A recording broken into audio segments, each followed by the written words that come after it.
એવા કયા કારણો તેની પાસે સર્જાય છે કે તેણે આ પગલું ભરવું પડતું હશે?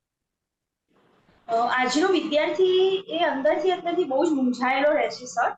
અને એને પોતાનો મૂંઝવણ અથવા તો પોતાની સમસ્યા વ્યક્ત કરવા માટે કોઈ પ્લેટફોર્મ એટલે કે માધ્યમ નથી મળી રહ્યું. એ એના મિત્રો પાસે અથવા તો એના શિક્ષકગણ પાસે અથવા તો કોઈ સ્પેશિયાલિસ્ટ પાસે કે એવી કોઈ હેલ્પ માટે જઈ શકે છે. પરંતુ કેવી રીતે પોતાની સમસ્યાને સુલઝાવી અને કોનું ગાઈડન્સ લેવું, કઈ રીતે અગર તેને ડિપ્રેશનના, ફ્રસ્ટ્રેશનના કે કોઈ પણ નકારાત્મક વિચારો વારંવાર આવે છે તો એ પોતે પોતાની સમસ્યાને સુલઝાવવા માટે કેવી રીતે પ્રતિકાત્મક પગલા ભરવા એ માટેની એને જાણ નથી. તો આ જે તાજેતરની જે ઘટના બની એના ઉપરથી એટલું તો મને સમજમાં આવે છે કે સ્કૂલોમાં સાયકોલોજીકલી ગાઈડન્સની સખત જરૂર છે. અને બીજું છે કે બાળકોની શાળામાં જેમ અભ્યાસક્રમમાં દરેક વસ્તુને મૂંઝવતા પ્રશ્નોને ઉકેલવાની પણ એક કંઈક અભ્યાસક્રમમાં કંઈક ઉમેરવાની જરૂર છે કે જેનાથી બાળકને પોતાની તકલીફો સોલ્વ કરવા જેમ જેમ એમનું ઉંમર વધતી જાય વયની સાથે એમના પ્રશ્નો, એમના સમસ્યાઓ, એમના મૂંઝવણો એ બદલાતી જાય છે. આ મૂંઝવણોની ઉકેલ માટે કઈ રીતના ગાઈડન્સ મેળવવું એવી વાર્તાઓ બનાવીને પણ પાઠ્યપુસ્તકમાં ઉમેરીને પણ બાળકને ગાઈડન્સ આપી શકાય. બીજું કે જ્યારે તમને નેગેટિવ વિચાર આવે છે તો કયા પગલા લેવા કે મા બાપ પાસે ખુલીને વિચાર કરવો કે એવી રીતનું પણ શિક્ષકો દ્વારા સમયાંતરે વારંવાર અભ્યાસક્રમ એટલે કે જેમનું સ્કૂલનું ભણવાનું છે સિવાયના સમયમાં પણ આવી રીતની કોઈ સકારાત્મક એક્ટિવિટી કરાવી શકાય જેનાથી બાળકો એમને મૂંઝવતા પ્રશ્નોને ખુલીને ચર્ચા કરતા થાય. અને જ્યારે એમને એવું થાય કે મને કોઈ વસ્તુ વિશે નેગેટિવ વિચાર આવે છે તો એ નોર્મલ છે એને નોર્મલી લેતા થાય અને એને સુધારવા માટે શું કરવું જોઈએ એના માટે ખુલ્લા મને જો વાત કરશે ને તો અંદર મૂંઝાઈને આવા ખોટા પગલા નહીં કરી લે. બીજું કે મા બાપને પણ જો બાળકોમાં ક્યાંય ખામી જણાય કે કોઈ એમના વર્તનમાં તકલીફ જેવું લાગે, કોઈ વાર એમનું એક વસ્તુ છે અત્યાર જમાનામાં થઈ ગયું છે એંગર મેનેજમેન્ટ મીન્સ એમની વર્તણૂક એટલે કે બિહેવિયરમાં જો તમને ક્યાંક એવું લાગે કે એમને એમનો ક્રોધ કેવી રીતે વ્યક્ત કરવો એ નથી સમજ પડી રહી તો એના માટે પણ એંગર મેનેજમેન્ટ સ્પેશિયલી અમુક ટેકનિક્સ શીખવાડવામાં આવી શકે. સ્કૂલ વાઇઝ પણ શીખવાડી શકાય. કોઈ બાળકને વધારે તકલીફ હોય તો પર્સનલી પણ કરાવી શકાય. અને આના દ્વારા બાળક જે પોતાનું એંગર બહારના વ્યક્તિ પર વ્યક્ત નથી કરતો એટલે પોતે અંદર પોતાના પર એટલે પોતાની જાતને નુકસાન પહોંચાડીને જે વ્યક્ત કરી રહ્યો છે એ નીકળી જાય. જો સ્ટ્રેસ એવું નથી કે આજે જ છે, વર્ષોથી હતો, કોઈને અલગ પ્રોબ્લેમ હતા, કોઈને અલગ, પણ એ પ્રોબ્લેમ જોડે ડીલ કેવી રીતે કરવી એ વખતે મગજમાં સખત ગુસ્સો આવી જાય હું કંઈક કરી લઉં તો એ સમયે શું કરવું આ બધી વસ્તુની સમજણ આપવી સખત જરૂરી બની ગઈ છે. ડોક્ટર કવિતા, એક આપણે થોડાક પાછળના જમાનામાં જઈએ. ધારે કે જ્યારે હું ભણતો હતો કે આપ ભણતા હશો કે ઉમેશભાઈ ભણતા હશો ત્યારે એક શિક્ષક હરેક વિદ્યાર્થીના માતા પિતાને પણ ઓળખતું હતું અને વિદ્યાર્થીમાં જો એમને લાગે કે આને કંઈક પ્રોબ્લેમ છે કે આની જોડે કંઈ થયું છે ત્યારે શિક્ષક તેની પાસે વાત કરતા હતા કે તેના માતા પિતાને પણ જાણ કરતા હતા કે કંઈક થયું છે કે આવું વર્તન થઈ રહ્યું છે એનું ધીરે ધીરે એનો ગ્રાફ ઓછો થઈ રહ્યો છે. પરંતુ હાલ જે પ્રમાણે ફાસ્ટ લાઈફ ચાલી રહી છે અને અત્યારની વાત કરીએ તો અત્યારે એવો કોઈ સમય નથી કેમ કે હવે એક વર્ગખંડની અંદર 50-50, 60-60 વિદ્યાર્થીઓ છે અને શિક્ષકો માત્ર ભણાવવાનું કામ કરે છે. વિદ્યાર્થીઓ ભણે છે કે નહીં અને કેટલું ભણે છે તે પણ એક મોટો સવાલ ઉભો થઈ રહ્યો છે. હું એવું નથી કહેવા માંગતો કે શિક્ષકો ભણાવતા નથી, પણ શિક્ષકો ભણાવે છે પરંતુ તે વિદ્યાર્થીઓ સુધી કેટલું પહોંચ્યું તેની હવે કોઈ તહેકીકાત નથી થતી અને સીધું જ થાય છે એક્ઝામિનેશન. અને એક્ઝામિનેશનમાં જ્યારે આ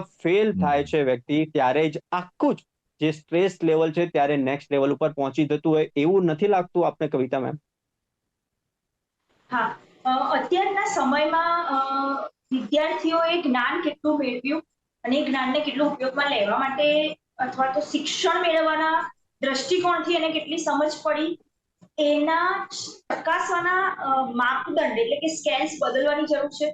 આપણે એમને વન ટાઈપ ઓફ એવું કહી શકાય કે વાતચીત દ્વારા અથવા તો ડિબેટ્સ કહી શકાય એના દ્વારા પણ બાળકને શું સમજ્યો છે, શું આવડે છે, શું સમજ નથી પડી એ બધી વસ્તુ વિશે ચર્ચા વિચારણા દ્વારા બાળકને જ્ઞાન અને જ્ઞાન ના મેળવવા માટેની ઉત્સુકતા આ વધારવા માટેના બી પ્રયત્નો કરી શકાય. પણ આની સામે જે તમે કીધું કે જેમ આપણે નાના હતા ત્યારે પણ ને અત્યારે પણ 50 થી 60 વિદ્યાર્થીઓનો એક ક્લાસ હોય છે, જેમાં વિષય વાઇઝ શિક્ષકો તો હોય છે, પણ સામે સાયકોલોજીસ્ટ કે જે ખરેખર આજના જમાનામાં સખત એની જરૂરિયાત છે, કે સ્કૂલ વાઇઝ મીન્સ સમજો કે એક સ્કૂલમાં એક ક્લાસમાં 50 થી 60 વિદ્યાર્થીઓ છે, એની સામે એવા 25 ક્લાસની સામે માત્ર એક કે બે કે ત્રણ સાયકોલોજીસ્ટ મૂકવામાં આવે છે, જે ખરેખર પૂરતા નથી. બીજું સ્કૂલ તરફથી જે થઈ રહ્યું છે, મેં પોતે અનુભવ કરેલો છે કે સાયકોલોજીસ્ટની નિમણૂક તો થાય છે, પણ સાયકોલોજીસ્ટને સર આ વસ્તુ ધ્યાનમાં દોરવા જેવી છે. સીબીએસઈ એ કમ્પલસરી કર્યું છે કે દરેક સ્કૂલમાં સાયકોલોજીસ્ટ રાખો, પરંતુ સ્કૂલ વાળા તરફથી એ સાયકોલોજીસ્ટની નિમણૂક કર્યા પછી સાયકોલોજીસ્ટ પાસે એમના જે કામ છે એ કરાવવાના બદલે સ્કૂલના અન્ય કામોમાં એમને લગાડી દેવામાં આવે છે. એટલે સાયકોલોજીસ્ટ સાથે સ્પેશિયલ સેશન્સ નથી થઈ રહ્યા, અને એ વસ્તુમાં કેવું છે કે દરેક માતા પિતાને આ વસ્તુ પ્રત્યે અવેર નથી, એટલે એમને ખ્યાલ જ નથી કે સ્કૂલમાં આ રીતના છે. દરેક સ્કૂલમાં અત્યારે સાયકોલોજીસ્ટ સગવડ આપેલી છે સરકારે. સરકાર એના માટે સ્પેશિયલી ગ્રાન્ટ બી આપેલી છે, અને સીબીએસઈ કમ્પલસરી છે. એની સામે સ્કૂલમાં સાયકોલોજીસ્ટની નિમણૂક કર્યા પછી એમની પાસેથી બાળકની કાઉન્સેલિંગ માટે જો કોઈ માતા પિતા જાય ને, તો એમને કાઉન્સેલિંગ બાળકને સાયકોલોજીસ્ટને મળવાના બદલે એવું કહી દેવામાં આવે છે કે અવેલેબલ નથી, છે નહીં, અથવા એ બીજા કોઈ લેક્ચરમાં ગયા છે, અને સાયકોલોજીસ્ટ પાસે ગુજરાતી ને એવા વિષયો ભણાવડાવવામાં આવે છે. આ રિયાલિટી થઈ ગઈ છે. એટલે આ બહુ ખોટું થઈ રહ્યું છે, અને એની પણ ચકાસણી થવી જોઈએ. બીજી વસ્તુ કે જેમ તમારું ટાઈમ ટેબલ છે ને, એવી રીતે એક શેડ્યુલમાં સ્કૂલના શેડ્યુલમાં એક સાયકોલોજીસ્ટનો લેક્ચર રાખવો, એમાં એ લોકો ખરેખર ઘણી બધી ઇનોવેટિવ વસ્તુઓ શીખવાડી શકે બાળકને, તો જેનાથી બાળક પોતે પોતાને અથવા તો એમના ભાઈ બહેન અથવા કોઈ વાર માતા પિતા કોઈ ફ્રસ્ટ્રેટેડ ઓર ડિપ્રેશનમાં છે, તો એમની સાઇન સિમ્પટમ્સથી પહેચાની શકે, અને એમને પ્રોબ્લેમ્સ પડે અથવા તો આગળ મોટી તકલીફ ઊભી થાય એ પહેલા જ પ્રિકોશન કરી શકે. કારણ કે ઘણી વાર કેવું થાય છે કે તમારો ઘા બહુ ઊંડો થઈ જાય, એ પછી એને રિપેર કરવા જાઓ, એ બહુ મુશ્કેલ હોય છે. જી કવિતા મેમ, સમયનો અભાવ છે એટલે આપને અટકાવવા માંગુ છું. ઉમેશભાઈ, બહુ જ ઓછો સમય છે. કવિતામાં મેં છેલ્લે જે વાત કરી તે ખૂબ જ સરસ વાત કરી કે કાઉન્સિલર અને સાયકોલોજીસ્ટ જે છે અવેલેબલ નથી હોતા, હોય છે તો તેમને બીજા કોઈ કામમાં લગાડવામાં આવે છે. તો જ્યારે આપણે પીરિયડ્સ પ્રમાણે સેટ કરતા હોઈએ છીએ કે એક દિવસની અંદર 8 લેક્ચર કે 4 લેક્ચર કે 6 લેક્ચર, તો એની અંદર વીકલી કે 15 ડેઝ કે મંથલી આપણે જો એક સાયકોલોજીસ્ટ એક વર્ગખંડની અંદર એક લેક્ચર લે, હળવાશના મૂડની અંદર સાથે શિક્ષકની મનોવૃત્તિ જાણે, વિદ્યાર્થીઓની મનોવૃત્તિ જાણે, અને વિદ્યાર્થીઓ માત્ર ને માત્ર એવું નથી હોતું કે વિદ્યાર્થીઓ ઉપર આ જ પ્રેશર હોય છે, પણ ઘરમાં પણ એવી ઘટનાઓ ઘટતી હોય છે કે જેની તેના માનસ પટલ ઉપર પણ એટલી જ અસર પડતી હોય છે. તો શું આપનું મંતવ્ય કહેવું કે સાયકોલોજીસ્ટને પણ એક પીરિયડ આપવો જોઈએ? બહુ પરફેક્ટ વાત છે, કારણ કે દરેક માણસ પર જુદું છે. શિક્ષક 50 વ્યક્તિઓની વચ્ચે કોમન વિષય ઉપર કોઈ એક જ ટોપિક પર ચર્ચા કરે છે, પરંતુ દરેકની ગ્રહણ કરવાની શક્તિ જુદી હોય છે. જે બેને વાત કરી વાત પર હું એક સમર્થન આપીશ. એક જગ્યાએ તેમ બેનના જેવાના કોન્ટેક્ટના કારણે ખબર પડી કે બાળકના 4 પ્રકારની શક્તિઓ, એક આંખથી જોઈને વિચાર યાદ રાખી શકે, કાનથી સાંભળીને યાદ રાખી શકે. એવા એક નાના પ્રયોગને અંતે કેટલાક જગ્યાએ મેં પોતે પણ ક્લાસમાં આવા પ્રયોગ કરીને બાળકોને કીધેલું, તો એનો સારો પોઝિટિવ અસર દેખાયો હતો. જો શિક્ષક વાર્તા વાંચીને કરી શકતો તો સાયકોલોજીસ્ટ આવીને વર્ગખંડમાં પહોંચે.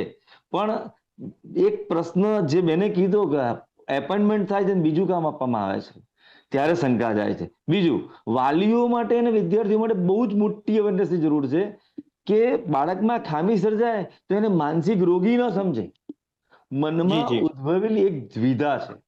અત્યારે કોઈને હું ધારો કે કોઈ મળખ્યું અને મને બેનનો કોન્ટેક્ટ થયો, હું કહું ડોક્ટર કવિતાબેન જોડે જાઓ, એટલે પેલા વાલી વિચારે મારો છોરો ગાંડો ઓછો છે.